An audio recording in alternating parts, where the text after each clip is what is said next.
আসসালামু আলাইকুম রহমতুল্লাহ। আজকে জুমার দিন আমরা বেশি বেশি দরুদ পাঠ করব। আর এই যে ভোরবেলা ফজরের পর যে এই সময়টা, আলহামদুলিল্লাহ আলহামদুলিল্লাহ আলহামদুলিল্লাহ, অনেক ভালো সময়। অনেক ভালো লাগছে যে গ্রামে আসার পর এই ভোরবেলার এই সময়টা। আলহামদুলিল্লাহ, দেখেন একটু আশেপাশের পরিবেশ।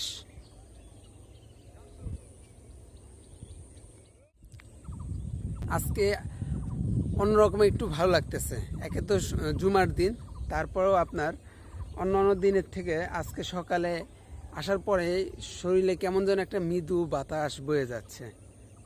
তো আলহামদুলিল্লাহ, এটা অন্যরকম একটা প্রশান্তি। যদি আপনি গ্রামে না থাকেন, এই শহরের কোলাহলমুক্ত থেকে মাঝে মাঝে আসবেন, গ্রামে আসবেন, আসার পরে আপনি এরকম একটা ফিল পাবেন যে ফজরের পর একটু হাঁটতে বের হলে বুঝতে পারবেন যে কি অবস্থা, কেমন প্রশান্তি কাজ করে।